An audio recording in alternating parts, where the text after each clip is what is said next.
right, welcome to the Guys You Guys podcast, where we talk about Japanese music news and other music-related things. I got Mr. John Reeves with me today. We're doing an interview with him. He has a YouTube channel, very successful YouTube channel. Look at this, 145,000 subs. Congrats on that. I was showing your channel, but showing myself instead. But dude, congrats on that. First of all, hitting 100K is insane. And he also loves Japanese music. We're going to be talking about his time in Hong Kong listening to BAND-MAID. He's going to tell us about that concert experience. We're going to talk about all his favorite Japanese bands. We're going to have a good time here. We're just going to let it rip. But anyways, John, introduce yourself to everybody and what you do. Oh, dude, how's it going, everybody? Hey, I am John Reeves Live, and yeah, I'm a reactor / vocalist, and I don't know, absolutely, like you said, freaking love some Japanese music, man. Yeah, and on top of vocals, I mean, you do guitar also, and you play some keys, right? If I'm not mistaken. Yeah, we got a little. Anything else you play? Over here? A little Korg over there. Piano. Freaking. Hopefully, I don't know. We've got too many guitars here. Everybody's like, you should start a guitar shop, and I'm like, nope, can't let them go. How many guitars do you have? I think in here there's 16. Oh my god! I know. Look, we had to get another rack, dude. Like literally, I just set this second rack up. I was like, we need to stop. But Sweetwater, they're just they don't even have to be good salesmen at this point. I'm just like, that's pretty.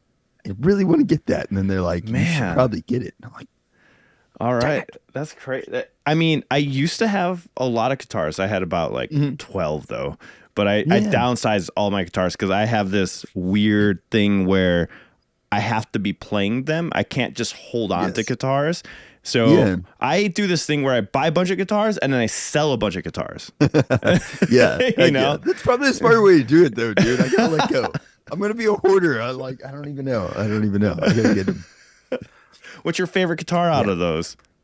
I just got a new Mark Holcomb 7-string Paul Reed Smith, and it's like the first Paul Reed Smith I've ever had. And I dig that one, but honestly, like my baby is my Schecter, and it's a Keith Morrow, and it's a 7-string, and I freaking love it. Oh god, gotcha. It's okay. I'll check out those 7 strings because I was tempted to get the Holcomb PRS 7-string. I really do want a new 7-string. I have an Ibanez 7-string. Just something about the feel isn't quite there. I still play it because it's the only 7-string I have. So What kind of Ibanez is it? Do you know? It's like an RG shape. It's a premium Ibanez too. It was like a $1,500 guitar, and it just wasn't made right. The neck just feels weird on it. It is what it is, you know. Yeah, that's the worst. And it's funny because this yellow guitar that I have over here ended up being like one of my favorite purchases ever, even though it's yellow. I need to turn off this. People love. They call it the banana guitar, is what we call it here. I love it, dude. I absolutely love this guitar. It sounds. It was. I went to Guitar Center, and I like to play the guitar before I buy it. And I literally grabbed this guitar, start playing it, and I was like, "Oh my god, this sounds phenomenal!" Like without doing anything to it. There's something about these covered DiMarzio Fusion pickups. Ooh, yeah. I absolutely love the tone. I can get just amazing tones with it. And it's just, when I say just, it's an $800 guitar compared to my other guitars. This is like, that's crazy. And I use this more than anything, like anything. I freaking love the look of that one too. It looks very like, kind of like sleek, you know, very sleek feeling. One of my first guitars, and I traveled with this. So I only had one guitar whenever I was first starting in a band and touring and stuff, which is probably like not a good idea to tour with only one guitar. But I had it was like an RG series Ibanez with a Floyd Rose system on it. And I was talking to somebody after the show, and I had my guitar like stacked up against my guitar amp, and I moved it to just unplug the head from the speakers, and the guitar fell over. Oh no! Snapped the headstock off, dude. Snapped the headstock right off the thing, but it was still perfectly tuned because I had like the locking nut set, and I was like, shit. So it's like my first guitar. It's gone. He's dead. He's headless. But well, it's better than what I did to my first guitar.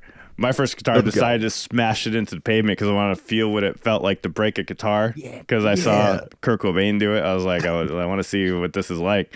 And then after I did it, I literally like cried afterwards. I was like, why did I do that? Why? Well, you gotta know how it feels. You gotta know. Yeah, I figured that out quick. I'm like, I'm never doing that again, ever. I don't care what guitar it is. I'm never smashing a guitar now. When I see people do it, I'm like, I just cringe the entire time. Yeah, dude. Yes, especially the first one, man. That's so sad. Your poor little child. Yeah. But Hong Kong, man, you just went to Hong Kong. What the hell is that like? It was awesome, dude. It was awesome. So and honestly, it was such a random thing. I really didn't think we were going to be able to do anything about it because I was in Japan and a lot of people kept sending me messages and they were like, while I was in Japan, it was right before BAND-MAID's 10-year in Yokohama, like the final. And I was like, damn it. It's 1 week after I leave Japan. And there's not really any way that I'm going to be able to extend my stay. Yeah. And there's like so many things. And I really wish I would have gone there.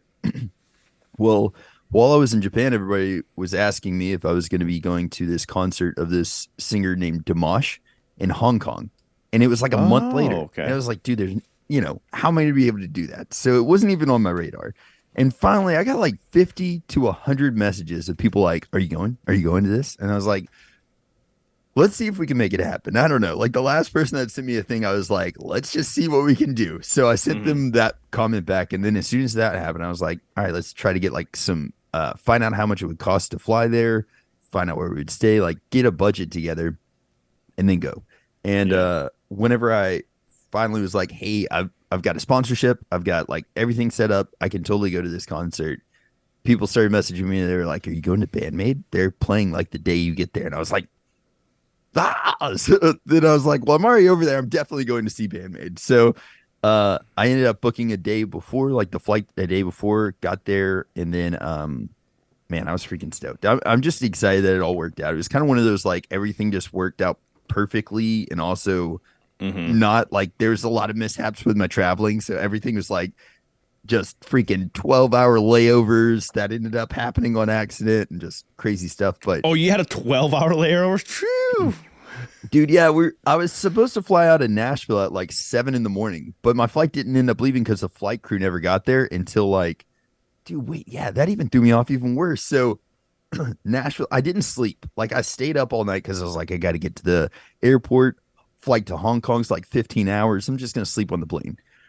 So get to Nashville and they were like, oh yeah, the flight crew's running late. And then 2 hours later, my flight's about to leave, quote, and they were like still not even leaving the San Francisco airport. And I was like, so I ended up missing. I had another flight like from Nashville to San Francisco, and then I had a 2-hour layover, and then San Francisco to Hong Kong. And my flight from Nashville was like 3 hours late. So I missed the San Francisco flight. And then the next flight, it was supposed to leave at 11 a.m. The next flight was 11 p.m. So I was like, dang it.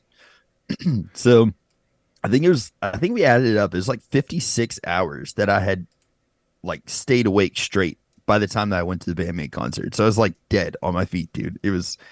I was living on monsters by that time, pretty much. Oh, wow. So you initially went to go see Dimash, and then you ended up doing BAND-MAID also. And the first day you got there was the BAND-MAID show? Yeah. Oh, crap. I was going to go to the hotel and crash, but there's like so much stuff in Hong Kong that I wanted to see, and I wasn't there for long. So I was like, let's just go do it. Let's just. Yeah. So by the end of it, I think I was weekend at Bernie's. People were just carrying me in the crowd, and I was just doing this. It's pretty wild. So you get to that. How early did you get the BAND-MAID concert? Did you do the whole thing where you show up like 10 plus hours early, or? I was going to. A lot of people were messaging me, like asking me where I was, but and I met the dude that was number 1 in the line, by the way. So that guy got there super freaking early, and apparently did that at Yokohama too, which was amazing. That guy was awesome. But I was gonna get there early, but I really wanted to experience Hong Kong, so I ended up going to like the Tianjin Buddha Temple and a couple of things around there, and then I got there maybe an hour and a half early, and then got to talk to everybody in line and stuff. So. Which weird thing, man. In Hong Kong, I think I was like 56 or something because they wrote our numbers on our wrist. Okay. And so I think I was like 56 or something like that. But yeah, they didn't show up until later on, like right whenever doors. There was like we were kind of nervous because there wasn't a big line, and everybody's like, "Shit, there's like 2,000 person capacity, and there's like 56 people in line." You know what I mean? Like it's about to be a personal show, maybe. yeah. We're taking the barricade away, you guys. You just get up here. Yeah. But no, man. So like as soon as doors open, people just kept flooding in. I mean, it was probably like 95% capacity. So it was pretty good crowd there. Maybe the people in Hong Kong were like, we're going to show up when the show actually starts. We're not going to go super early. We're not about this early life, dude. Yeah. Was there a lot of people from out of the country that were there along with a lot of locals, or was it more locals than out of the country? I didn't see a lot of like other American people there for sure, but as far as like there were people that were from I think Taiwan. There's a lot of like other in the Philippines as well too. But I met a lot of people from Hong Kong, which was cool. And that is cool. But yeah, I'd say it was pretty mixed. I haven't heard from a lot of fans from Hong Kong. Let me know in the comments if you're from Hong Kong and you're a BAND-MAID fan. That is not a country that has been mentioned a lot when I talk to BAND-MAID fans. I know there's a lot in the UK, and there is some in the Philippines. I do know a couple from the Philippines, but I never hear about Hong Kong. And so the fact that they're playing there, obviously there's a fan base there. And I just was unaware of it. So that's really cool. So it was a packed show. Was it sold out? I don't think it was sold out. I think I just kind of my thoughts on from looking back and seeing the view or whatever, I think it's probably like 95%, somewhere close to capacity, but not like definitely not sold out. There was still some room for sure, like some seating area as well. Gotcha. But man, I will say like it was kind of cool because going to like in Hong Kong, I would have thought that a lot of people spoke either Cantonese or Mandarin or something like that. But every person that I met that was from Hong Kong spoke English probably better than I do. I speak horrible English and I live here, so. But they're really cool, man. That makes sense because Hong Kong, of course, was British control for a while, so maybe that's why it probably has a huge influence on Hong Kong. But it's interesting that it stayed that way, you know, like after it switches over. That's cool, man. So, how's it? Was this your very first BAND-MAID concert? It can't have been, right? No, I went and saw them in Nashville when they came, but I was still green to them, dude. Like I knew maybe like. I don't know, 5 or 6 songs, you know? Yeah. And dude, Hong Kong, like freaking BAND-MAID fans have got me prepared, dude. They're like, check this one out. So like by the time I think I knew every one of the songs except for the new one. And I had heard the riffs and stuff from it, but okay. Yeah. So how was the show? It was freaking awesome, dude. Have you ever seen a band that's just like I don't think that this is the peak for them by any means, but I don't see how they could get better because they're so on. They're so freaking on. Yeah. And I don't know. It was really cool to see them in that state, you know, like just like perfect. And they're like at that point now in I think their career where they're just having fun with it. You know what I mean? Like they're just you can tell they're enjoying their show. They know what they're doing perfectly. I don't think there was one moment I think where some like either the lyrics were messed up or like maybe she didn't remember the lyrics or something like that, but it was just funny because I think she was reading something in the crowd. There was like they made this banner and it was said like fall zone or something like that, caution falling or something. And so I think she was just laughing, and I don't think she actually like messed up or forgot the lyrics. She was just having like a funny moment, but it was very cool, man. Was Homage Night Time, how did that go at the concert? Yeah. Well, a lot of people were saying like I was reading some like reviews of it or something, but I think people were just watching fan videos instead of actually like that. I think it was from people that weren't actually at the concert. And so a lot of people online were saying that it was like there was a lot of people that knew what it was, but dude, the crowd knew. I think there's maybe like there's a good bit of people, maybe like 20 or 30 people that had never seen it. So whenever she was like, how many people know what this is? There was a couple of people that were like, you know, like everybody there was like freaking out. And then whenever she was like, are there any new people here? And there was maybe like, I don't know, 20, 30 people that were screaming. So yeah. But it was a lot of fun, dude. She went off, by the way. She just started screaming at the end of it, like full blown, just like uncontrollable screaming. Is so funny. Yeah, that is awesome. Any notable moments from the show that you thought that stood out to you while watching? Yeah. Well, like, I don't know. You've seen BAND-MAID a lot, so you're gonna have to tell me what your take is on this. I've only seen them in Nashville, and Nashville's a weird crowd, dude. It's very like musician heavy crowd, and we're just like staring at you. You know what I mean? We're like, all right, what did you just play right there? G chord. Oh, well, you messed up this or something. You know? Yeah. We're very like analytical and critical crowd in Nashville, which I don't like sometimes. But in saying that, the crowd in Nashville didn't move that much. Like there was not a lot of like. I mean, people sang along and stuff, but it was like we were just kind of watching the show and more than just really actively participating. Yeah. In Hong Kong, everybody was singing along anytime you could. People were like, I mean, there was a lot of movement in the crowd. There wasn't like a mosh pit or anything like that, but there was like a lot of movement, you know, everybody's head banging, like throwing their hands up and stuff. And then I saw a freaking lady on somebody's shoulder. So I was like, you freaking live your life. You live your life over there. So it was different, man. It was cool. But there was and two, in the crowd, it was mixed. Like the Nashville show, there maybe was like, I don't even know. I don't want to like, there was maybe like 10, 15 women in the crowd in the Nashville show. There's a lot more and younger people in Hong Kong. So there's like, it was very mixed. Very mixed. That's cool to hear. That's very mixed. Yeah. In the States, it's the only time I saw a really diverse crowd was in New Jersey. That was pretty much, New Jersey, definitely, which was cool to see. And I would almost say, I think California, too, a little bit more. Seemed like the Far East. But in the middle states, it was mainly male audience, more or less. I think they're expanding slowly to new crowds. I did a new video. I'm working on a new video. It's almost done. I'm going to put it up soon. But I went to Canada and I made everyone listen to BAND-MAID. And God. Fortunately, it was I made sure I got a nice diverse mix group of people, and the women from those interviews absolutely loved BAND-MAID and added them to their Spotify, which is cool to see. So I think it's an awareness thing. It just shows up on the guys' point of it just shows up for guys more so, you know.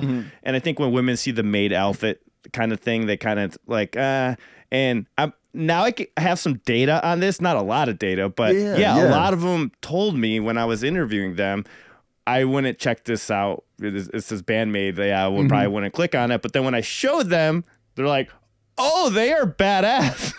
I was like, so dude, I didn't never realize how much, I mean, I've been told this. I never realized how much their name has been really affecting them with the female audience, like from checking out. Because, when I, for instance, I mentioned it to my wife, she was like, BAND-MAID. Like, what the hell are you listening to?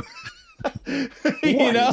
Yeah. But then they hear the music and they're like, oh shit, this is like legit, like musicians like playing and this is really good stuff.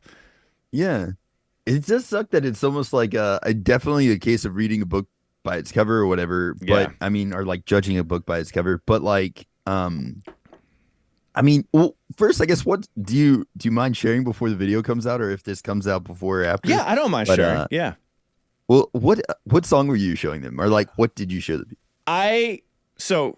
People are gonna hate me. Everyone's gonna hate me, no matter what song you choose. Okay, I chose "Warning" by BAND-MAID because I think it's I think it's one of the best songs to show people. For one, it's one of my favorite songs, and you know, when you love a song, you're more enthusiastic when showing people.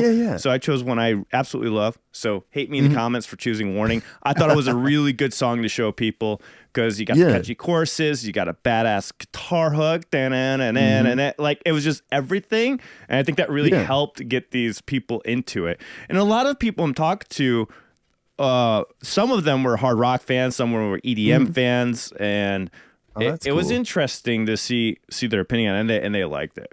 And so that's all that. But I know some people are gonna be like, "Oh, you should show them this live one and this live one." I'm like, when you're showing people like out on the street, I don't think showing them a live video is gonna work out well. I just it felt better to show them "Warning," so that's the one I chose. Yeah, man, and two, like just you getting out there and doing that on the street is like wild, man. I think it takes some freaking some balls, dude. I don't know. Like I would be so nervous, dude. I'd be so nervous. It is nervous. I mean, I was at a New Year's party and I was dragging people into a separate room. Come with me. I gotta show you something in this back room. I didn't do that too much. Even my friend Vicky was like, hey, you should probably do some interviews like before the party starts because it'd be a little weird if you're dragging people off into the room. Yes. Oh, did you drink that drink? You drinking your drink? Okay, come back here. Like, just make it as creepy as possible. Yeah, you guys will enjoy the video. It should be out soon if this comes out. This is definitely gonna be out before I have that. Just putting all the montages together. Members, if you're a member, you have access to these already. Reactions to all of them. There's like 8 videos. So I can't wait to see that, man. That's so funny, dude. That's so funny. Oh, knowing now that you dragged them in at a party too into like a different room, it makes it even that much better, dude. Yeah, awesome. At the party, I bugged my friends' workers, so they were like they package all their shirts, so they have like their company inside their place or whatever. So they had one of their workers, Yvonne, working at the bottom. And I was like, Vicky's okay if I bug your employees? So I went downstairs and bugged some of her employees. One of her employees, Yvonne, really loved BAND-MAID. She's one of them that added it to their Spotify. Yes, dude. That was exciting. That's awesome. Yeah. Yeah. Well, I like going back to, I guess, like looking at them and then talking about like their music. They are so different, I think, than what you would originally just like.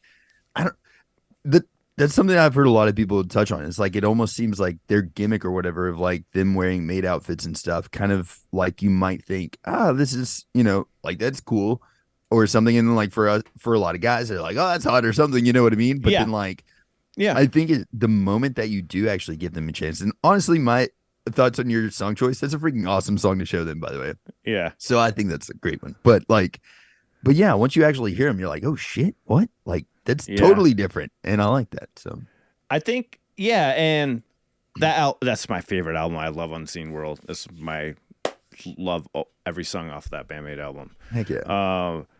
I thought it was good. I thought it was a good choice. Is right in the middle of like that little metal riffs. Even this one guy who's huge into the emo metal scene, he enjoyed it, and I knew it because right when you hear those shredding riffs, he was like, "Oh shit!" Those like a lot of people are like the music. There's one person that didn't like the vocals, but they were attached to the music more than anything, which is cool, hilarious because that's how I got into BAND-MAID. I wasn't a fan of Psyche's vocals in the beginning. I really appreciate what she does. She's amazing at what she does. It's really insane because I've done guitar solos to her singing, and the way that she switches around with her vocals is very impressive. It's just the tone of voice it's not my thing. I'm more of like Miku's register. I really like her voice a lot. She does songs, but Psyche's amazing, and it grows on you. And I ended up loving her voice later on.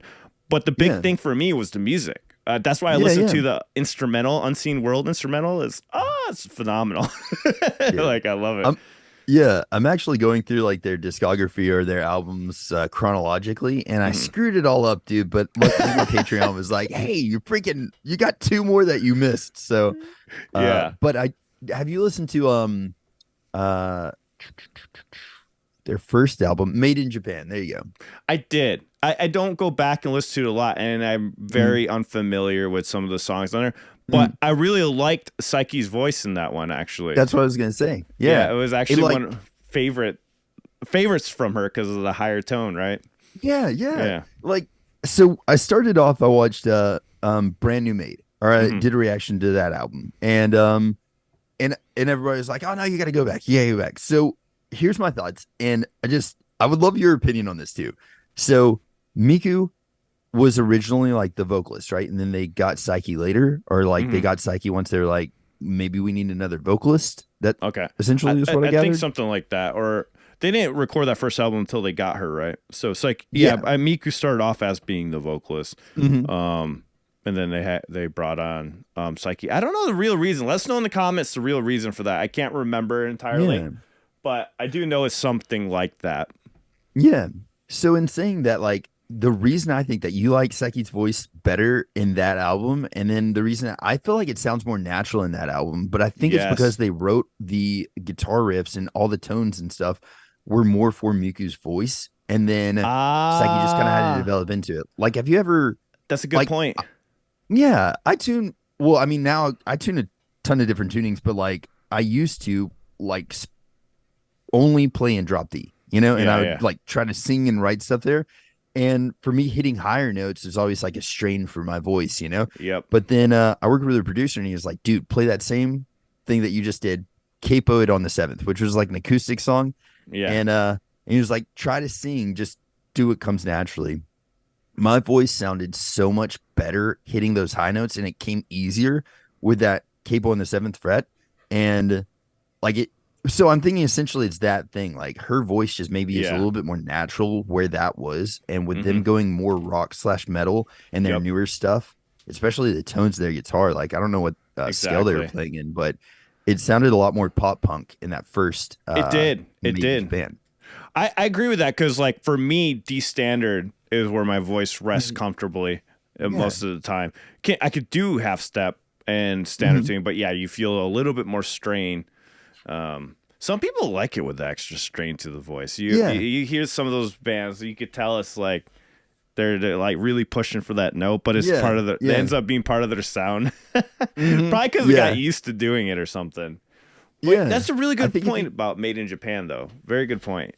It might be the case. I was just I literally listened to it last night. I don't even think it's going to be on my. Well, it will be on by the time this is up, but yeah, like I've been going through them all, and then hearing brand new Made and then Made in Japan. It's like there's such. I was really looking for that, like, what did they sound like before they sound like they do now, And that was definitely the album because they had so much more pop punk feel to it, like even the guitar riffs, the drum beats, and. You know what's even funny too? Like I think my big takeaway from that is whoever was writing their music, I can't remember what was it wasn't like they had their producers. They had a few producers writing in the beginning. Yeah. I feel like they did not quite know what they were sitting on at the time as far as talent goes for these women because they freaking I don't know, man. I think like there's drum fills that they could have been doing or like, bigger drum parts that they could have done. Yeah. They're just like so much more technically capable than I think what that album really like let them do, Well, and they all have improved tremendously from that album. Even the one that always stands out to me, and that's just because I don't know why it stands out the most to me. Because when you hear Konami in the earlier albums, she's really smooth with her solos. Like if you listen to the Thrill solos, it's really smooth. The bass is right on point. Everyone's pretty much on point. But Akane's drumming was a little bit stiff in the beginning. And you can hear now how smooth she is and how insane the double kicks and all the fills have gotten since that very first album. It's insane. Like I remember watching some of the older videos, just seeing where she's progressed. To me, her progression is the most it's like for me the most interesting to see because of how she is now, where she's playing these almost impossible drum licks. Where before it was like there's some weird stuff going on there, but not as much. It's still doable, you can learn them. To where oh my god, these are so hard to learn now. Dude, they're so quick. Her fills are just ridiculous, man. That's like, but yeah, I agree though. I think like I don't like stiff's a really good word to use for it because it was very like, and I kind of like chop that up to maybe the people that were writing the songs were just like not like we're writing kind of really rudimentary drum beats or something. But you're right though, man. Like, didn't she just start doing double pedal during this, or I don't know, right thereafter or something? I don't know. It's just insane. To me, it's just really insane how good she's got. Like she's like a class drummer, It's just insane how good and not just about her playing though. Her playing is amazing, but it's very creative. It's not your standard way of like doing drum fills. And when you hear a lot of drummers, it's like, oh, I know that fill. I know that I've heard this fill. Okay. It's like she really does different things into drum fills that aren't typically done. All the really good drummers do this, where they have like these unique, weird ways of doing their fills. And I think it's probably like one of the only ways you can get creative on drums is doing something that's not the norm. And a lot of but the thing is, a lot of drummers will be like, oh, you're doing that wrong. You're doing that right. I'm like, but it adds to their flavor. If you think about Avenged Sevenfold's drummer, He had a really weird way to play, and people said it was wrong and not the right way, but it was very unique to them. So Jim Sullivan or whatnot, I forget it. Oh, the Rev, yeah. The way he did it was very creative, and I think, and it's just like Joey Jordison for Slipknot, same thing. On not the right way to do the metal licks, but he had feel in his playing, and it's really cool to see that Akane's developed the feel in her playing, and it's an out there way of doing the fills. Yeah, I think that's really cool. Something that stands out to me in her drumming, just like I don't know catalog, but Domination. I was about to say demolition. Domination, yeah. Demolition. Yeah.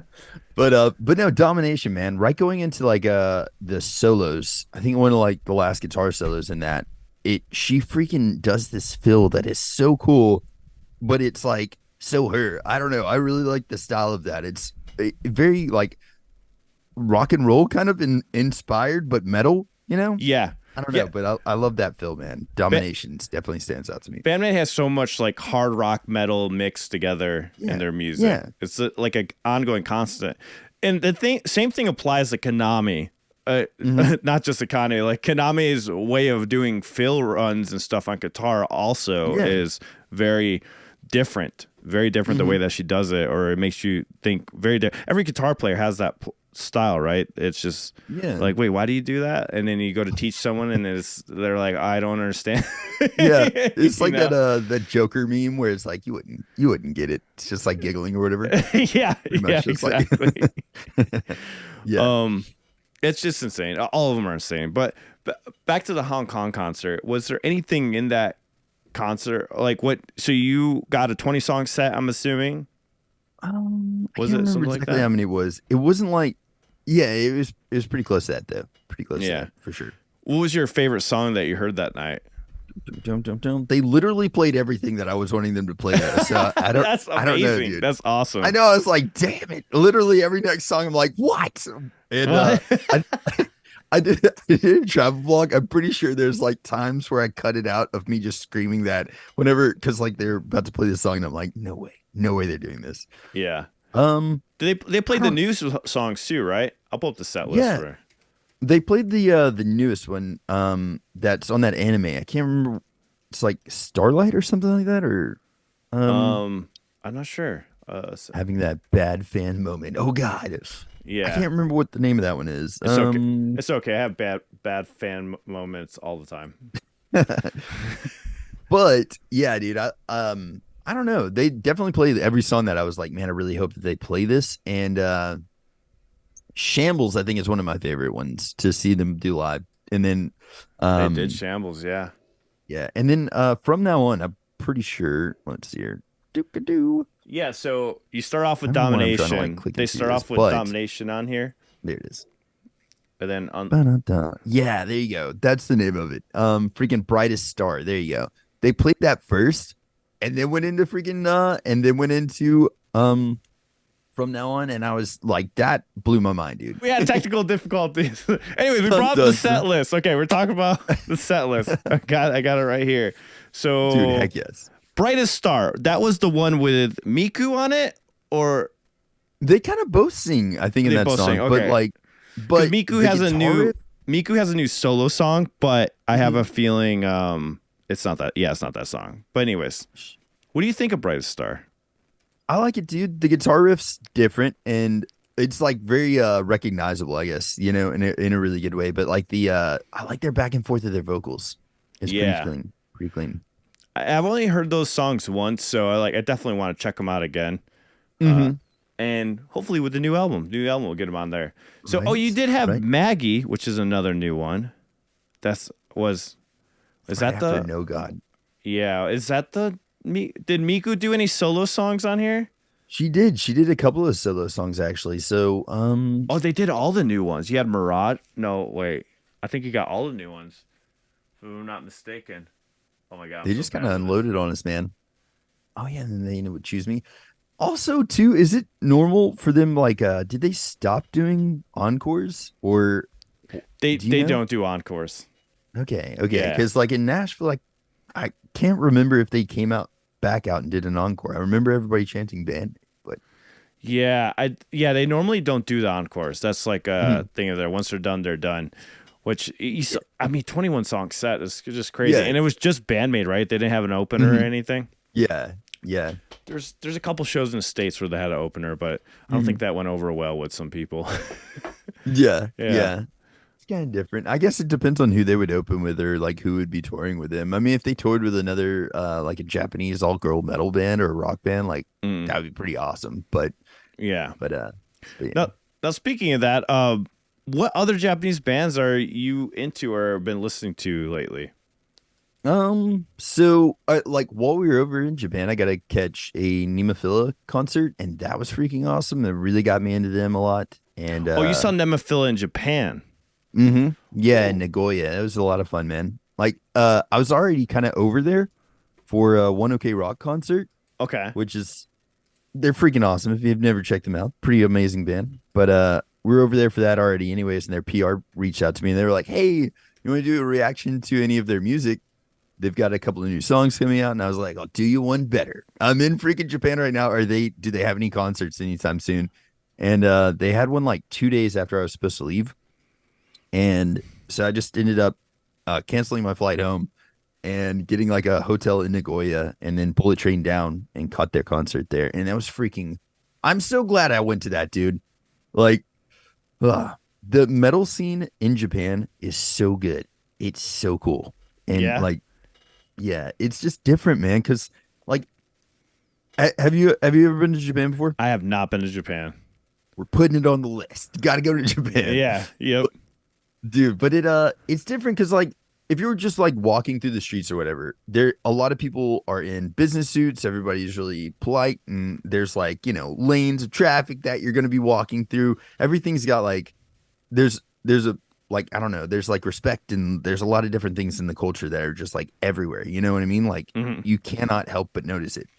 And then another thing is like being a taller white American dude that speaks English horribly, like you stand out kind of like a sore thumb. But in each concert that I went to there, it was so different and diverse, and it didn't matter that I didn't speak very much Japanese. Like everybody was very welcoming and just cool. But at the Nemophila concert, it was packed, dude. It was completely capacity, a sold out show. And they had us up in like, I got like a guest tickets, so I was like up in the rafters essentially, like looking down at the concert. Yeah. And it was freaking nuts, dude. Like the entire crowd, it was very mixed again. There was like older dudes in business suits getting in the middle of a freaking wall of death pit, which was awesome. That's awesome. And, dude, it was so cool. And there were some parts like, you know, you can't film in Japan, and but they wanted me to do a freaking travel vlog, and I'm like, and so I'm not supposed to say this actually, so I can't say this one part, but essentially I did film a little bit of the crowd. I didn't want to film like the concert. I wanted to be respectful of that, but I wanted to show people like it's so different than what I was always told about a Japanese audience. I was always told that everybody's like quiet and just watching, and then at the end they would be like clapping after the song, you know? Yeah. And I think that was just for the pandemic. Yeah. Well, and how cool that they actually did that. Like that's respectful that they were told like, hey, you have to do it this way, and then they actually did. Like in America, everybody'd still be like screaming "Free Bird" or like, you know what I mean? Like we would just, you know, for sure that's what yeah. But I don't know, man. It was very different than I ever expected a metal crowd in Japan to be, and it was so refreshing, dude. It was probably one of my favorite like concert experiences, just seeing that. And then whatever, dude, she was hinting at a wall of death. This was like one of the only English things she was saying while at the concert. She was like, WOD, and she was like, wall of death. And then everybody was like, yeah. And I was like, there's no way with this crowd in this size of a room they're gonna be able to split this at all. This is like shoulder to shoulder. Everybody's just like this. And it's for Nemophila, which is interesting because in the States she didn't call for a wall of death at all. Oh, I'm so sad. Oh, damn. So sad. Next time, dude. Next time. But she definitely did, man. She split the crowd. Everybody was just like, I mean, they were already shoulder to shoulder. They got maybe like 4 feet or something like that for a wall of death. But it was so cool, dude. It was so funny. And they did a full set or like just a normal set? Did they have other bands with them, or was it just Nemophila? It's just them. And just them. Wow. I honestly, it was my first time. I checked out 2 songs of them previously, so I'd only heard like 2 songs of theirs, and then yeah, so I was really super green to them, but yeah, it was freaking wild, man. That definitely made me a lifelong fan after seeing that. And then I got to meet them. They were super nice. One of them follows me on Twitter, so that was cool. What 2 songs did you check out by them originally? I think it's called Night Flight is one of them, which everybody's like, Night Flight, why? yes. Yeah, well, everybody's like, why did you check this one out? That's like your first song, but it was like their newest song that came out, and everybody had suggested me to check them out too. So I was like, well, let's just check out this new one. That's a fun song. I think that's a fun song. And then you checked out Revive also. The video is so funny, dude. The video is ridiculous. It's just like a shot of like this, like the dude just like his nipple for like a whole freaking 2 scenes. I'm like, what are y'all doing? What is this? I checked out Nemophila's Night Flight live. I thought it was a cover. I didn't even know it was their own song. So I heard that song for the first time live before the video even came out. Hell yeah. They're so diverse. That's one thing I've grown to know about them. Like I really thought that Night Flight was different.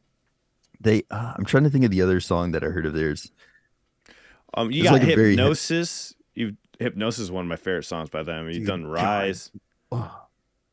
Live, that song is so good, dude. Hypnosis was like, that was the one that I was like, they are a god tier band. Like they are so good. And by the way, he has a travel log from going to see him live, right here. Yeah. So check out his travel log to it. Dude, heck yes. It shows the crowd. Like I was able to get that in there, like showing some of the audience. But dude, that was so good. They were so freaking good. Hell yeah. Live, man. God. And like, you saw them live? Did they do Hypnosis there? They did do Hypnosis, if I remember correctly. Yes. Her dance moves, like since I never really liked choreography because I never, I'm like freaking mayonnaise over here just trying to do something. I can't, like, I'm horribly rhythmic, like, but her dance moves, dude, live were hypnotic. It was so cool to see that. I don't know. The way she does it too. That's awesome, man. I'm so happy you got to see them in Japan while you're there. Because you went to another country to see one band, and you end up seeing another one. That's awesome. So you said you saw ONEOKROCK, right? I'm curious because I like ONEOKROCK.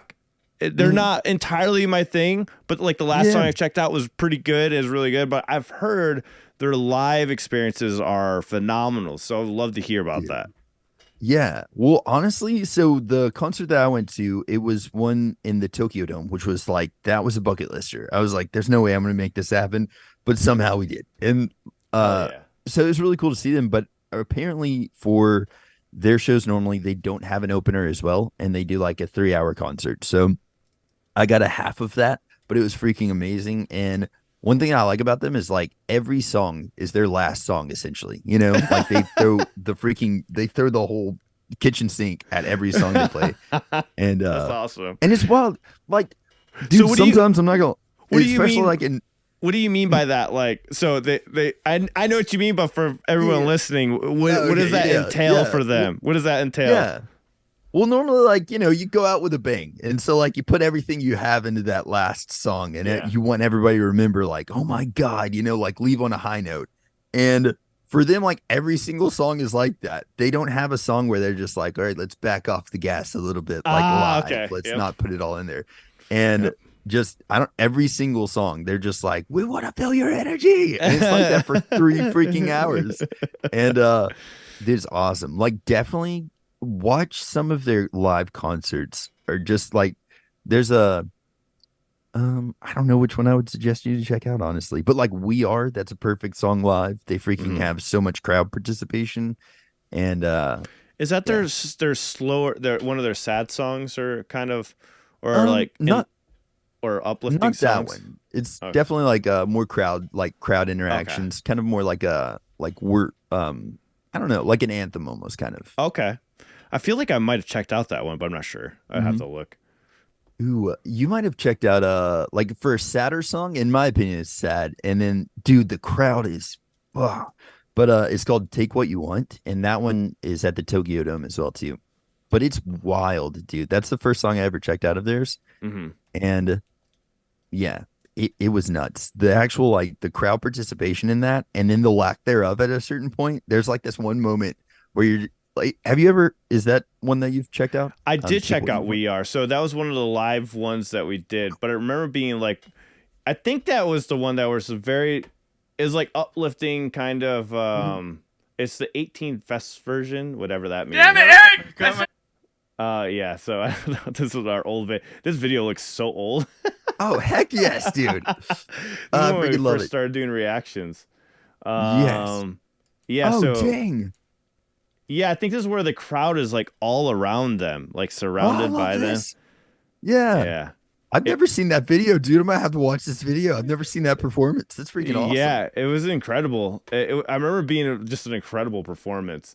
And man, that's 3 years ago. That's when we were first starting a channel. I love it. Yeah, dude. I'm gonna have to go check that freaking. I'm gonna have to check the song out first, and then I'm gonna check out y'all's reaction to it too. Just going back. That's gonna be cringe. Were there any words like? Did you use like any like cool slang from the day or something like that 3 years ago? That I don't know. I don't know. I think my words have stayed the same. The cool words. yeah, same. Like I've been saying "dude" since I was like I don't even know how long. I just keep. It's just a word now. I don't know. Do I still say doodle? I used to, but you know, once people like stop saying that all the time. All right. Yeah. You know what? Like, I think let's go. I think that's like that's probably the one that people are gonna be like, why did I say that so much? Like, I don't say it, but there's a lot of people that do. Yeah, or it's part of their thing. Or I've seen it as part of their intro. Every YouTube video is let's go at one point. But it stopped though. I don't hear it anymore. But it was a thing where every single person would say it. Oh yeah. That's gonna be something. If people are still saying that, we're gonna have to be like, dude, you're gonna have to hang that one up. You're gonna have to it's over. It's over. Yeah. Everyone has the same signature. You gotta stop. Yeah. So, but no, man, freaking ONEOKROCK. ONEOKROCK. Go ahead, keep talking about that. No, I just definitely well, the cool thing is, so like, I guess the Nemophila concert and then also the BAND-MAID concert were both kind of like these things where I've had this mentality, and I started doing this last year. But like, if there's an opportunity or like a door opens even slightly, I'm like, let's freaking kick through it. And so like both of those concerts, I'm very glad that they ended up happening. But it was one of those things where like a lot of people were saying, hey, you should check this out, or hey, you should do this. And they were like, well, let's see if we can't make it happen. And then just like the community is freaking awesome and really helped us be able to actually do that. So that's really cool. How many times have you been to Japan? That was my first time going to Japan. And then I stayed over there. I was supposed to be there for a week, and we ended up staying, I think, like 12 days. Oh, wow. And yeah, but it was, and then I got a bullet train down. That was fun. That was like on the list. I really wanted to take the bullet train and see like Mount Fuji and all that stuff. Like there's a lot of cool things that we got to take off while we were down there. So it would be crazy to go to Japan. It's really expensive though. maybe May 10th. Maybe one day. I think if I'm not mistaken, I do think they still have tickets to some of their concerts in like this coming year, and I'm going to the May 10th one, dude. And it's like it's right out of the, like, Haneda is the name of the airport or whatever, and there is their concerts like in the Zepp Theater right outside of Haneda. So I might even be staying like close to the airport whenever I go to that one. But dude, like, getting over there is expensive. It's more expensive now than it was whenever I went, even too, which is wild. But like, once you're over there, everything's like, you can get a huge bowl of ramen for like $5. Oh, really? And it's like a massive, like, freaking beautiful bowl of ramen. Oh, that's crazy. Everything's so much cheaper, dude. All right. So, BABYMETAL. Yeah. You've checked out some BABYMETAL. Did you get to see them live? I got to see him in Nashville with Death Clock, which was a cool concert for sure. But I got to get that full BABYMETAL concert one day. Yeah.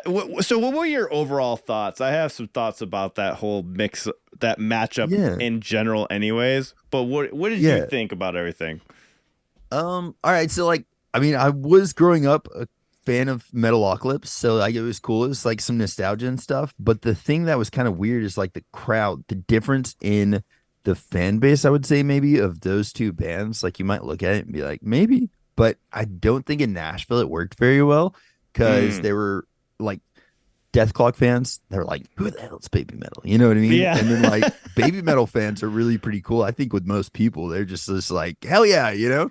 Yeah. But yeah, so it was kind of like a weird mixed crowd. And then, but I freaking loved seeing them live. This was my first time ever catching them live. And yeah, it was wild. I was kind of awestruck actually. But did you get up front or where were you when you watched them? Yeah, I was like I didn't get there like super early, and two, I went to grab drinks right before the show started. So like, I mean, I don't know, but it was I think it was like two people from the barricade, so I didn't get like on the barricade or whatever, but I was like two people from it. Oh, but you're right up there. Yeah. I did a travel vlog for that one too, man. I've been trying to do that like with all of my concerts I've been going to is travel vlogging them, but man.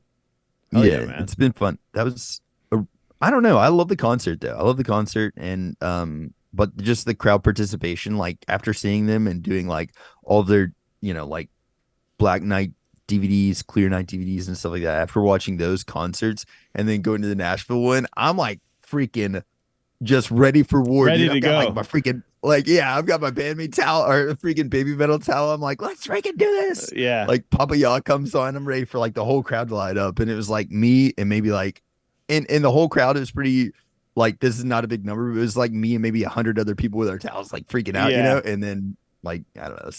So there you had a bigger crowd for Death Clock more than Baby Metal. So. Yeah. Maybe they had a bigger fan base there. Because did they headline? Did Baby Metal headline or was it Death Clock?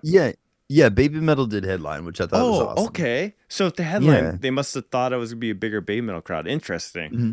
Yeah, because normally, honestly, depending on which crowd it is, they would have them headline. But what were you going to say? Yeah. Well, no, I didn't get to really like poll the audience or anything to find out. So, and I did talk to a lot of Baby Metal fans there. So like I met some people like Dave For Real. Totally met that dude. It's awesome. He is for real. His name is Dave. But no, I got to meet a lot of people while I was there. But so I didn't really talk to the audience. It just from the feel of the crowd while I was there. It seemed like Death Clock was really the more like that. That's who they were there for. Well, I had an experience during my vlog that I put up of Baby Metal in Nebraska. Yeah. Like people, they were like totally crapping on Japanese rock. And while I was wearing this shirt to my face, it was hilarious. He was all like, I can't stand that Japanese shit. I don't want to go watch it. And then like during the conversation, he lightened up his tone because I think he realized, oh fuck, this guy's wearing a Baby Metal shirt and I'm over here. Because I was like, oh yeah, I mean, to each their own. And I was like being very nice. I didn't say anything. I was like, I'm just gonna let this guy talk. This is hilarious. Yeah, just gonna let it go. I just let it go and like go for it. Like, because you'd be surprised. For me, I always let those people just talk. I wanna hear where they're coming from or what they're gonna say because fascinating to talk about later. I'm like. So, but you could tell like later on he realized I had a Baby Metal shirt on and he's slow. He's like, oh fuck. He stopped talking as much shit. Oh god. Yeah, I was a Death Clock fan. There's a lot of Death Clock fans that are just like not having it with Baby Metal at all. Yeah. Which I don't know, man. I think too it's like a little bit older audience, which is kind of wild because whenever I was growing up, it was like they were on Adult Swim and you wouldn't think that it's really like an older audience or whatever for that. I don't know. What was your take though in like Nebraska? You said is Nebraska. It seemed like I'm sorry, the like symbol. There's this thing on the phone. Mine keeps doing that too. I don't know. Yeah, you got to turn it off on the iPhone camera. Just turn it on. For those listening, there's this thing where you can do like emojis like with your hands and then it'll come up. Like you can do heart too. Well, I'll see if it'll work. No way, really? That's how it's doing it? Yeah. Dude, no freaking way. I have been... What? Oh, my God. Wow. When John does it, his whole screen froze. Die, Reevesy. Oh, my God. I can still hear you though, but this oh, no. I gotta screenshot this. I'm screenshotting this. This is hilarious. Oh my god, this is going to be the thumbnail now. Yes. All right, let me see if I can make this happen really quick. If you guys are watching this or listening to this, he just did the heart thing where it puts out the hearts and his whole camera froze when he did the emojis. So yeah, it's this emoji thing. So if you go like this, the thumb one doesn't work as well. Yeah, it's crazy. Dude, I don't even know how. Thank you so freaking much. You can ask my like chat. Dude. Oh my god. That is perfect. So it's been like a thing for maybe, I don't even know, like a year maybe now, maybe less, maybe a few months, but I'm like, every once in a while the like thumbs up thing will show up and I'm like, what is happening? Why does this happen? And then it's been thumbs down. I'm like, is somebody like liking or disliking my camera? I don't know how this is happening. But, yeah, it's a feature on the, I'm assuming you're using an iPhone right now or a Sony ZV-1. Wait, how's it working with you? It's blowing my mind, dude. It's blowing my mind right now. I guess it's just something with Zoom. Maybe. Well, it can't be. OBS, man. That is so weird that is the case, though. It's hand motion. I have an iPhone, and there's a feature you can actually turn off, so it doesn't do this. Is there really thumbs down? Dude. Oh my god! It makes rain. The thumbs down. Anyways, for those of you listening, what we're doing is we're doing hand gestures in front of the screens, and then all of a sudden things happen. So if you do thumbs down, you get some rain. There's a thumbs down. Oh, now I got thumbs down. Hold on. How do you do the rain then? That was amazing, dude. The heart one is pretty consistent, I guess. The screen likes my hearts. It's like, you know what? I'm pretty sure that's what that is. That is so freaking cool to know that I'm gonna mess with my crowd now. Now I'm gonna mess with my my live stream. They're gonna be like, wait, what? I miss your stuff, dude. All right, back to BABYMETAL. So, yeah, the concert. The concert was amazing. I'm still in awe. I've met BABYMETAL now, and it's just wild knowing that happened. Yeah. But also, it feels like it didn't happen, if that makes sense. Like, I still crave to go to another concert. I definitely want to do what you said and go to a full-on BABYMETAL concert, because I still feel like I didn't get the entire experience. Even with the longer show or what, well, it wasn't that long. I've only seen him like for 35, 40 minutes at a time, right? So, because I saw him in Austria, saw him in New York, and then saw him in Nebraska. Oh, I bet that was cool. It was insane. The Austria one was my first time ever seeing them, and it was phenomenal. And I got to meet up with a bunch of BABYMETAL fans there. And the cool thing about that is we all got a place. We rented a place. Shout out to Teresa, who helped us out with that. She's amazing, and she helped me out so much. She met me over there in Austria, and then we got a place, and we were literally talking about it. They're like, oh, well, it'd be crazy. I'm like, man, I'll never get to meet BABYMETAL. That's impossible. Yeah. And then it happened like almost 6 months later. It was kind of crazy because we were literally talking about how that's like an impossible task, you know? Yeah. So it's just wild, that whole journey. Awesome, I'm a huge BABYMETAL fan. I absolutely love them. I love that style of music. I love the new metal elements that are mixed in with it. It's just really good. What was the song that got you into BABYMETAL?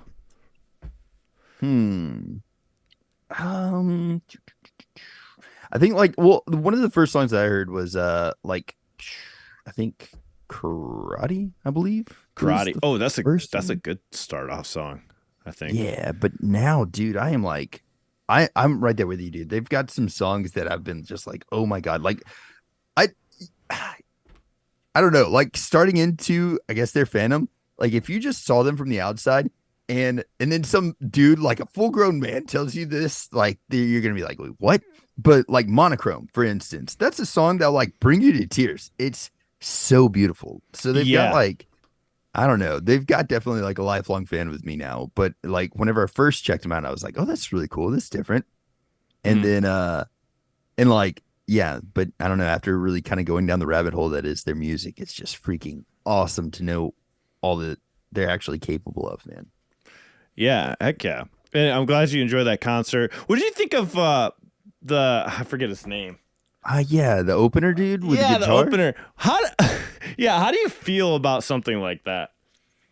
A mixed bag, dude, because like I love if he would have had like a band and there's no vocalist, totally cool with it. But it was kind of like I guess the only thing that did throw me off was the fact that he had like a loop and everything. Extremely talented dude, extremely talented. But it was like I don't know. I guess for a concert, Jason Richardson is his name. Yeah, I actually did add him to my Spotify after that concert because he's so good. But it was weird. It was a weird fit. I'd say maybe like if he was playing with like Animals as Leaders or like Polyphia or something like that, and he was opening for them, then I would be like, that makes sense. But I don't know. He was really good though, dude. You're saying you were just about to say it's weird for like just a dude like going to a concert and just doing that as a show. Yeah. Because I guess just I don't know, man. Like I think that he crushed. He's an amazing guitarist, so I don't really like take away from his talent by saying that. But like maybe for me, if I was to have like wanted a full on experience, I think like him bringing like a drummer and a bass player at the very least would have been really cool to have like that extra element. Yeah. You know? Yeah, because a part of me is like, bring the band for the experience, but also at the same time, I'm jealous that you get to do what I just do in my living room. Yeah, and I play along to my songs all the time. Like, well, that and too, what he doesn't have to pay his drum machine. You know what I mean? He's not having to pay his drum machine, so he's making all the profits. He's saving tons of money. Yeah, I don't even know if he had a guitar tech. By the way, I think it was just like him. I don't even know. I think he walked back and then grabbed the new guitar. Maybe I don't know, dude. But I just wonder what was the thought process when they were booking that tour. It is kind of crazy. It is crazy. That is kind of even wilder actually. Like with him in that set, like that is crazy. That like him, then Def Leppard, then BABYMETAL. It's like a very weird, very mixed bag though. Very mixed bag. Yeah. All right. What other Japanese bands have you discovered doing your channel? Any other ones that we haven't mentioned yet that you've just grown to love a lot? So I'm gonna start checking out more of Lovebites. I've listened to like one of their songs before, but the song that I checked out, I don't know why this keeps happening to me, but everybody's like, "Why would you check that one out first or whatever?" So I'm definitely gonna be checking out more of Lovebites, and then I don't know, man. There's a lot of other Japanese metal bands that I'm into that I haven't really done reactions to and stuff. Like what is it? Sail Against the Wind. They're kind of like dude. Let me make sure that I'm actually So you've checked out one Lovebites song. What did you think of the one song that you did check out? I liked it a lot. I thought it was pretty cool, but it was kind of one of those things where I was very new to a lot of Japanese music, and they weren't the band that was really like standing out to me a lot at the time. You know, like she's got I think the whole band has a great stage presence, but the song that I checked out was kind of more like appealing to a kind of a mass audience, in my opinion. You know, it would but she's got an amazing voice, and I knew like they obviously had talent, but it wasn't something that was like standing out to me as like something very unique for me to be like, I really want to like check out a lot more of this at the time. And but then since then, actually, while I was in Nagoya, one of my friends let me listen to another song of theirs. I was like, this is the same freaking band. And that always happens with these bands. I guess that's why so many people are you gotta check out this one first. And I get that because it does make sense. Your first impression does matter, I think. It is tricky. Before the Wind is that band, by the way. Sail Before the Wind. Yeah, Sailing Before the Wind. But they're like, dude, if you like new metal and especially like that, like kind of they're really new right now, and I think they do all their own promotions, they do all their own stuff. But dude, they're like freaking old school, hardcore, like. I don't know. They're what I would have grown up listening to, and they're doing it now in Japan. And they're like choreography. They do like everything. They're wild. They're wild people. I gotta check them out. So that's really cool. I love anything like new metal style. Anyways, new metal and grunge, anything along those lines. I'm a huge fan of. That's cool. But I'm definitely And then also to Lovebites. So they're playing in Atlanta for a festival called like I think Power Fest or something. Yep. And I spoke with the person that's doing that. So I might be getting I don't know that I get to meet them or not, but I'll probably be able to like either go backstage or something for that. So I'm gonna do a travel vlog for that one for sure. I'm gonna be checking a lot of their music out between now and then, so I actually like know the songs. Yeah. And but that's gonna happen soon. And then I don't know, man. Are you taking a request for Lovebites suggestions, or are you just gonna check out? Actually, if you, dude, yeah. Or are you just checking out one full album, like in chronological order? I'm down for requests. We'll go there first, and then just start really diving in. So drop your requests in the comments, guys. What song should they check out by Lovebites first? Yeah, heck yeah, I'm down. I'm freaking down. But yeah, like. And then do you have any suggestions for some other bands for me to check out? Like Max from the Hormone, if you haven't yet. I don't know if you've done that band yet. That name's been on my radar, dude. So yeah, I'm going to put him on there. I'm shocked. I'm shocked that you have not checked out Max from the Hormone. I am too now. Dang. They're my favorite Japanese band. Really? Yeah, they're my favorite ones. Put it down. All right. Well, I don't know if you can do this, but favorite song of theirs. Do you have a favorite song? Oh, God. Man. It's always a hard question. I got to go with what the fans are going to want me to do, because it would be hilarious to just see your face. But oh God, yes. just know that this isn't all that to do. I do have a favorite one. I think I'm probably saying the name wrong, but it's about him pretty much speaking back at the fans, because they're pretty much gave him shit for losing weight and like getting healthy. So he made a song pretty much saying F you fans. Yeah, dude. Everybody's got to do it at one point, I think. I know, right? So I want to say it's called Mikado Mikado Lee. I think that's the name of the song, but don't check out that one first. Alien. Keep it simple. Maximum Hormone, Alien. Check that one out first. I would love to see your reaction to that. It's that's what started our channel, was Maximum Hormone. It's crazy, actually. No way. Yeah, that's freaking awesome. Yeah, that's freaking awesome. That was the beginning of it. But yeah, Maximum Hormone, Alien is just great. Their songs are kind of hard to find because they went through record labels and stuff like that. And they actually, you did a Chainsaw Man reaction. I can't remember which one that you did, but I remember seeing it. It's one of the endings, and I think that might have had Maximum Hormone in it. Did you do that ending? Dude, I think I went through all the endings for sure. So I probably. Did you do all the openings? It might have been on another channel, but I believe I did. Yeah. Dude, because I love that freaking show. I love Chainsaw Man. Maximum the Hormone is on one of the openings. They do one of the openings of Chainsaw Man. Yeah, and it sucks because there's no full song of it yet. Oh God! But let's see if I can. It's ending 3. I'm sorry, it's ending 3. So ending 3 was Maximum Hormone. So you've heard them and don't even even know. So this is them right here. Awesome. I'll play a little bit of it. I don't know if that rings a bell, but let me go that bass line for sure. Yeah. Yes, dude. That's probably one of the coolest ones too, by the way. Yes. I freaking love that one. Hell Check them out. Their music is just as cool. This one really makes me mad because this song is great and we only have the short version of it, which bugs the hell out of me. It sucks so bad. Well, then you know there's something to look forward to. Something to look forward to for sure, man.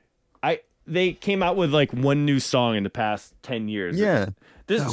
Me and this band have a love-hate relationship, okay? So I love Maximum Hormone, but I'm really pissed off that they're not releasing new music and they keep teasing us with 1-minute songs.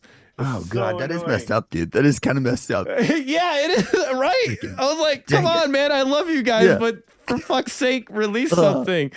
Yeah. Dude, for real. Dude, all right. So this actually just opened my mind to this. I don't know why I didn't say any of these bands, but I'm freaking obsessed with Sim. I love that band. Oh, yes. And I saw them live. Dude, let's talk about Sim for a second. I saw them live. One of the best concerts I saw all year. Hell yeah. One of the best. Yeah. Did you see them live? Dude, with Dance Gavin Dance on that tour? Yes. I saw them for that. Yeah. They were so good. Dude. again, the Nashville crowd, though, I don't think a lot of people knew who they were. But as soon as Rumbling came on, I was like, y'all better brace yourselves. And like, dude, it was so good. I mean, like, I know there are songs outside of the Rumbling, but that's the one that got me into them. And God, dude, they're so good live. We covered the song. Check out our cover to it. We covered the song. Oh, yeah? We did a whole music video to it. Yeah. Reaction. There we go. But they're so good, dude. They're so good live, too. They're doing another tour, and I bought tickets to it before I messaged anybody. Crunchyroll, by the way, is who's their like U.S. Representative people, and so I don't know if you're trying to go to that concert. I don't know if they're coming anywhere near you, or if you want to go to the Nashville one. But I'm gonna try to get like to meet them and stuff. Maybe that'd be awesome if we can meet them, or even set up an interview with Ma, which is a singer. That would. Yeah, they're so good. I like that band. I wish I need to just go back and listen to some albums, put them on rotation. They're definitely it was so much energy live. Did he do the thing where he like makes fun of the crowd pretty much? It tells you like the wrong words. He's like, when he says thank you in Japanese, but he tells you it means fuck you or whatever. yeah. Well, they're so different than I think a lot of people expect them to be with like reggae and stuff, you know? And then it's just like, it's a wild and awesome blend of music. They're very cool. The band members' energy is through the roof. Like it's insane. I just don't know. I mean, I'm pretty sure they're in like late 40s too. Like the guitarist and the bassist. Yeah. Dude, you know, like one thing that I love about them is the fact that like I talk about this a lot, but in metal or in rock, if you have the most amazing scream in the world, but you scream the entire song, people are gonna be like, well, that's cool, you know. And then that one time that you sing or whatever, everybody's like, his voice is amazing. But if you're like an alternative band and you sing the whole time and then you scream like once, people are like, oh God, that was so good. His scream was so amazing, you know? Yeah. And it might be like a mediocre scream, but he has probably one of my favorite metal screams that he doesn't utilize very much. And like when he does, it's just like so freaking fierce. Man. And like moderation. He is a king of moderation with that. Yeah, because even his reggae voice, he doesn't pull that out all the time. It's just like for a glimpse in every song. And then they're just catchy. All of the songs are singable too. Dude, you're singing along with them. Yeah. They stood up. I didn't, be honest, I didn't stay for Dance Gavin Dance. I should have. Yeah, I kind of left. Yeah, I didn't stay for them. I wish I did. It was my drummer's favorite band. Dang. Yeah, which just blows my mind that it's his favorite band. And I didn't watch him. Sorry, Frank. Frank. But Sim was the third band, I believe. I saw the other two. Really good bands. That drummer, I can't remember what it was. He was like freaking jacked. Looked like he had a freaking... I thought he had like some shirt on, but it was like sleeves and shit. They're tattoos and the guy's like jacked as hell. That was a pretty cool band, but it goes back to that whole backing track thing. They had that. I'm like, it kind of took me out of the element a little bit. Yeah. But when Sim came on, the energy was just so crazy. He got the crowd pumped. I don't know if they were all Sim fans there, but the show just jumped a whole notch when those guys came out. Yeah. And it wasn't at first, so I think he did win them over because when they first came out, he made sure he got everyone primed up before they did the song, and it worked. Some bands do that and it doesn't work. yeah. It's rough to watch sometimes like that. Yeah. But yeah, dude, Sim's freaking amazing though, man. And I can't wait. They're doing a headlining tour, so they're gonna actually just be exclusively playing, or like headlining in Nashville. So that's awesome. The funny thing too. At that concert, before I left, my brother and his wife went with me, and they were like, she's a really big fan of Dance Gavin Dance, and he's a big fan of Sim.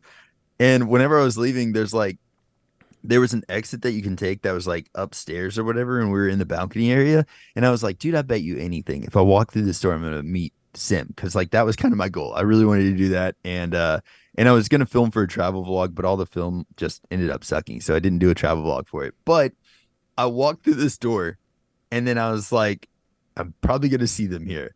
And I don't know why I got this vibe that I was going to do that. But either way, like I walked through there. There's a hallway with a door at the end. And then they open the door. Freaking the whole band's there. I'm like, yes, I'm gonna go say what's up. And so I like start walking that way to say what's up to him, and then Yeah. somebody like stops me, and they're like, "Oh, whoa, whoa, whoa, whoa! You can't be in here. You can't be in here." I was like, "Oh, I thought this was an exit, dude. I thought this was an exit." And they're like, "Nah, nah." Nice save. Like, nice save.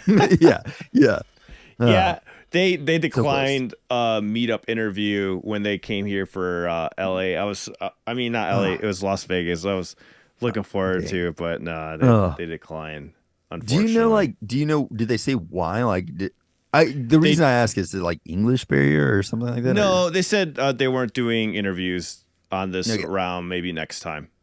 Okay. So, they didn't. There was no interviews that came up from them from that little mini tour. Maybe the headlining one, probably. Maybe they'll do something. That'd be cool. Yeah. I'm really interested to see how they're received in Nashville headlining.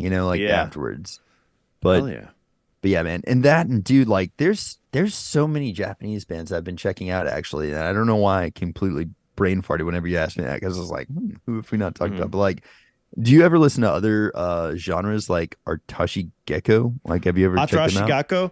I appreciate it. I can't get into it. I'm trying. It's so different, dude. Yeah. I just love the fact that they're quirky as hell, man. They're quirky as hell, and they make all their own choreography. Like, they do all their own stuff, and I'm like, yes. And it's so like, go different. Yeah, the choreography is crazy. Mm-hmm. But like, I've been checking them out. Like Otto, I'm going to her concert in New York. I've got a media pass for that one, so I'll be going to see Otto, and she's an amazing vocalist, dude. God, she's so good. Have you ever checked out any of her stuff? Otto's amazing. That one of the best vocalists I've ever heard. Dude, she's so good. She did a cover of TK's Unravel, and it like blew my freaking mind, dude. It blew my mind. So so you're gonna be able to get up front, and would they let you do pictures for Otto for a media pass? I don't think so. What does honestly, that entail? I think I'm gonna be able to. I don't know what's gonna happen. Crunchyroll approved it. I don't know what that's gonna entail though. And I was like, hey, I'm gonna do a travel vlog for it. Well, and I just asked for a media pass, and they were like, yeah, who else is gonna be on there? So I'm on the list, but I don't know. She's never shown her face. Like, nobody knows what she looks like, or at least I haven't ever seen it. So. I would have never thought to submit for a media pass for that. Yeah, dude. Yeah. So I don't know, man. If there's a concert that she's playing LA too, isn't she? And then also Chicago. I just had some people that were going to be in New York, and I haven't been there in a long time, so I was like putting in for the New York one. My buddy in New York, he normally does the interviews and stuff like that for Fox News out there. And I wonder if that came across his radar for that. I wonder what she would do, because honestly, if you look it up trying to find out what she looks like or anything like in-person stuff, it's always like just there's nothing, you know what I mean? Like, you can't find her face or anything. There's like people who think that it's this person, but yeah. So I don't know. And then at all of her concerts, it's like there's no light on her, so you can't actually see her. And very curious. I'm slightly worried for her coming to the States, because you know how it is in the States. People are going to try to blow that up as much as they can. They're going to try to reveal her identity. 100%. I hope not. 100% is going to happen. And I mean, I want to be hopeful, but if you're going to New York and LA, I don't know. Maybe if you're going like in the Midwest or like in the center states, maybe you have a better chance of people being respectful of like not doing that. But you're going to New York. God, I know, dude. Yeah, there's no chance that people are going to be respectful and like not try to blow her identity. There's no chance that somebody out there is not going to do that. You know what I mean? It's very. Not saying that people aren't respectful in New York. I'm from New York, but I know how the mentality is. In New York, you tell us not to do something, and we're gonna do it. Like, it's just... maybe even just despite you. You know what I mean? Maybe exactly. I was just like, feel that. But hopefully not. Hopefully not. Yeah. I can see at the very least we're gonna get some paparazzi photos, where she's got like a freaking hat on and like glasses, and maybe we're seeing like a little bit of her face or something like that. But at the very least, we'll probably end up getting something along those lines. But it for sure won't be coming from me. Like, if I get, it's weird, man. Like, coming from doing some of the Japan travel vlogs that I did, they're like, hey, yeah, you can get in, you can do a travel vlog here, but you can't film anything. And I'm like, what do you want me to do exactly for this travel vlog? Like, what are you actually? I wish Yeah. somebody would tell me what they want me to do for one. Yeah. If I'm not able to actually film any of the concert, you know what I mean? Not Or like even while I'm in the venue. well, you know what? I think I know what the auto media pass is. It's probably for filming the concert, but maybe only for 2 songs. I know for because I had media passes for Dragon Force and I was able to film for the first 2 songs and that was it. And that was it. After that, I couldn't do it again. So I wonder if it's going to be something like that, maybe. Yeah. So with that one, what happened after those 2 songs? Like they just like, they stop you from going up to the barricade. Like you can walk through, which I felt really cheesy because I'm using an iPhone at that time. So yeah, dude, I'm going to be doing the same. I don't even care. I'm going to tell you right now, I would bring your Sony with you. Just at least look like it, you know? At least look like it. Because people don't understand how good the iPhone is, you know? But it does look it looks so unprofessional when so I was like really nervous about going. I was like, I'm going to film. I'm like, this looks really weird. Dude's over there with like telescoping lenses with like a battery pack that's like in their backpack. Just they have like these like crazy dinosaur cameras. Some of them had like more modern Sony. Like maybe I could set up my Sony to work out. Just so it looks good. I have one. I have an A7 III, and I'm like, I'm definitely gonna take that to the next media one because I felt so out of place with my iPhone. That's awesome. That was a wild experience because I remember just standing there watching. I think it was Amaranth and Herman Lee's just like right next to me, and I didn't know what to say. I was like, I don't want to bother him, you know, because he's just standing there watching the band. We were watching, we were watching Amaranth. And we're just sitting there. I'm just like, dude, Herman Lee's just like sitting there chilling there. Like, dude, I don't even know. Did you talk to him? At all? We just said hi to each other when he was near his bus. But the cool thing is, so I'm going on tour with the band that opened up for them, which is Edge of Paradise. We're going on tour end of May, so I'm gonna be helping them out on the road and stuff. So it's gonna be really cool. Have you ever heard of the band called Immortal Guardian? I don't think so. They're insane. He does this thing a lot where he shreds with. I opened for them back in the day when I was in a power metal band called March of Kronos, and that's when like all we cared about was riffs and stuff, and riff after riff after riff. But the thing that was really cool about Immortal Guardian is that he shreds with his left hand on the guitar while doing the piano. He'll do the harmonies in sync. What? It is insane. Look it up. That's like their thing. That's their thing to do. I mean, I've seen now with the Japanese bands, I've seen a lot of bands do this now, but back then, this was like 10 years ago, he was doing that. He was doing that 10 years ago. Like, and he's just going like this, just, like perfectly harmonizing. And I'm like, oh my God. What? It's like mind blowing to see stuff like that live too. You're just like, because like hearing it is one thing, seeing it in a video is one thing, and then actually like seeing somebody doing it in that moment, you're like, what is happening? Well, and I never knew because my buddy James, the other guitarist in March Kronos, he's like, dude, check out Immortal Guardian. And I'm listening to him like, oh, dude, those harmonies are sick. This sounds amazing. Amazing power metal, right? And then I get to the concert, I'm like, oh my God, he's doing this himself all at the same time. I was like, just blown. So it's going to be crazy meeting those guys again because it's literally been about 10 years since the last time. Since I saw them or met with them. Because it was like 25 when I did that tour. It was crazy. So it's crazy meeting up with them then. But anyway, they'll get off track on that. But no, it's so cool, dude. Oh, I'm insane. Dude, I have a feeling that's what your media pass is though for auto. I have a feeling you're gonna be able to film the first barrier or whatnot. The weird thing is to be honest with you, this is one of my first ever this type of media pass, because anytime I've done the travel vlogs, like for Nemophila, I was just on the guest list. They just gave me like I don't know what it would be called. I don't want to say it's like VIP guest list, but like you get in for free pretty much kind of thing, right? The tickets for the guest list. Yeah.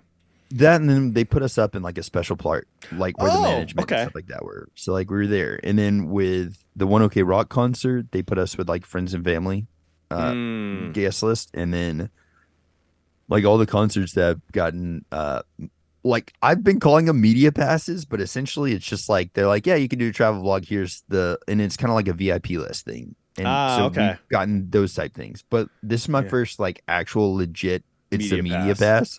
Yeah. And I don't know exactly what to expect. So like I have heard that you get to film for however many songs, but what happens afterwards? You just chilling or You're like just chilling. You're just chilling on the side of the stage, and you do not film on the side of the stage. They'll yell at you. I saw other people get yelled at. I didn't, but oh dang, okay. Yeah, so you get the first 2 songs, and that's it. You just stop after that. Okay. Because you see them at the BABYMETAL concerts too. Though one of them in Nebraska, though, they overstayed their welcome in the front line because they're blocking everyone's view. That's so I hate when people do that. Sucks. It's the worst. Yeah. See, man, it's because there's a lot of old school media people still, and when I was doing the Dragon Force stuff, I was like ducking, making sure I wasn't blocking people's view. Yeah. And these guys are just like walking in front of people and like, I'm like, you assholes! Have you never been to a concert before? You know how annoying. You know how annoying that is. God, they're like one step away from telling the singer like, "Stay still." Like, try to get a better. Yeah, dude. Yeah, it sucks, man. Whenever I did shows, I would like always like freeze in a position if I knew they were taking a picture, so they could get it and get on their way. Yeah. Dude, yes, for sure, 100%. And like, I don't know, man. It's kind of it's different. I think I've had people that, especially in Hong Kong, there was a pre-party for one of the concerts that I was doing travel vlog for, and they were like, "Oh, we don't want a vlogger coming to the pre-party." And I was like, well, like, why? I guess because I don't feel, because there's like, I probably got, I don't know, 20, 50 messages, people like, "Oh, there's a pre-party, we'd love to have you come to this." And then somebody sent me a message that they got from the event organizer for the pre-party, and they were like, "We don't really want a vlogger here, might make people uncomfortable." And I think that people have this like preconceived idea that like, what's the guy's name? Freaking Johnny Sommelier or whatever, the freaking IRL vlogger that got in trouble in Japan. Yeah. I think people think that like a lot of IRL, like, I don't do like IRL streams that much, but I think they have this like idea of vloggers being like these annoying dudes. They're just like, "What's up, chat?" And like, just, you know what I mean? Like, you want to completely outside of I don't know. It's weird. It's weird. You know what's funny is the word IRL, right? So I've been hearing that word. And I knew that it meant like live streaming. So in my head, it meant live streaming, right? I literally just found out like a week ago what that meant. Oh God, yes! You had me thinking, what does it mean? I'm like, do I know real this? life, like real life streaming, like is all it means. I was like, what? I forgot, what is it? Yeah, in real life. Yeah, right? In real life. Yeah. I was like, what the hell is how did people come up with it? Because this is what I seriously was thinking. I was thinking like Earl, like the like www.com or whatever. Oh yeah. I'm like, is that what they mean? Because it's on the internet and you got to go to a website address to see it. Dude, yes, that'd be perfect. That'd be pretty perfect. That's awesome. So stupid. I literally just learned what that meant the other. Did you know? I didn't know. I don't know. I think honestly, this is just stamping the like, okay, this is definitely what it means, but I don't think I knew what it meant. It meant. I just assumed. So I didn't realize that was the acronym, you know. Somebody in the military came up with this. I'm pretty sure. There's a government unit on that one. Oh man, dude, yeah. It's but insane. I think everybody's got that idea. Like, I don't know. I don't know how to like change it either. I've been trying my best. Anytime I do something for a travel vlog and people know I'm doing it for a travel vlog, I try to be like super respectful while I'm there and just like not overly filming things, and then of course not being like superly loud or just obnoxious or something, you know? Yeah. But yeah, exactly. When I was in the room with Koba and stuff, I was just hands behind the back, very, really respectful, or in front, cross, like really respectful, barely saying anything. But I mean, just some other media people that are just, they don't get it. No personal space. Like, dude, well, also speaking of that and doing some media stuff, what was it like freaking meeting BABYMETAL? Like, what was it like? I know you can't like show us any of the stuff yet or anything, but we did. What was it actually like? The interview actually got approved. If you guys didn't know that the interview got approved, it did. It's already online. It's on the Fox News website. No, it was insane. It was just I don't feel like it was real. Just the fact of having like a mini conversation with them and them passing me the BABYMETAL fan and stuff that Koba brought out for Joe and I at the venue. It was just insane. It was it just feels awesome. Not real. Like it didn't really happen. And I'm so happy we got the interview approved and released, because like our BAND-MAID one didn't get approved or released, which is sad. Hopefully one day it will. I think we're in the works of trying to get that going. So keep an eye out, guys. I know it's been it's way past this time, but legacy media is like that, And that's why we started Guys and Guys podcast, because it essentially is hoping to get people together and turn this into a media company where we can kind of surpass all that legacy stuff and we can rely on ourselves kind of thing.